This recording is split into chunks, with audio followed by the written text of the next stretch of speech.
सर्पमित्र संतोष बगले यांच्याकडून विषारी घोणस सापाचं यशस्वी रेस्क्यू। दिनांक 19/7/2026 रोजी शेळगेतील सई पार्क परिसरात अमोल गादेकर यांच्या घराजवळ रात्री पाऊस सुरू असताना ते घराचं गेट बंद करण्यासाठी बाहेर आले।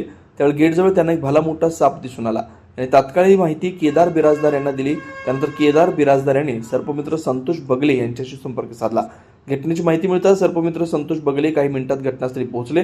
पाहणी केली असता तो आपल्या भारतातील अत्यंत विषारी सापांपैकी एक असलेला घोणस असल्याचं निदर्शनास आलं। हा साप अतिशय चिडलेल्या अवस्थेत होता। जवळ जाताच तो कुकरच्या शेट्टीसारखा मोठा फुटकार काढून इशारा देत होता। परिस्थितीचं गांभीर्य लक्षात घेऊन सर्पमित्र संतोष बगले यांनी अत्यंत शांतपणे, संयमानं व सुरक्षित पद्धतीने त्या घोणस सापाचं यशस्वी रेस्क्यू केलं। त्यानंतर वन्यजीवांचं संरक्षण व मानवी सुरक्षितता लक्षात घेऊन त्या सापाला त्याच्या नैसर्गिक अधिवासात सुरक्षितपणे सोडून देण्यात आलं। नागरिकांना आवाहन, घरात किंवा परिसरात कोणताही साप आढळल्यास घाबरू नका, त्याला मारण्याचा प्रयत्न करू नका। सुरक्षित अंतर राखून तात्काळ प्रशिक्षित सर्पमित्रांशी संपर्क साधा।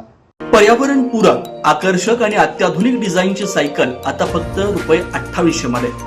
सानविग्राम जनशक्ती फाउंडेशन व सानविग्राम जनशक्ती ट्रस्ट यांच्या संयुक्त विद्यमानं शालेय विद्यार्थी, विद्यार्थिनी, महाविद्यालयीन विद्यार्थी, विद्यार्थिनी तसंच नोकरदार वर्गासाठी विशेष सायकल योजना राबवण्यात येते। बाजारात सुमारे 4500 ते 5500 किमतीची पर्यावरण पूरक, आकर्षक आणि अत्याधुनिक डिझाईनची सायकल फक्त ₹2800 मध्ये उपलब्ध करून देण्यात येते। या योजनेचा लाभ अनेक नागरिकांनी घेतलाय। आपण या संधीचा लाभ घ्यावा।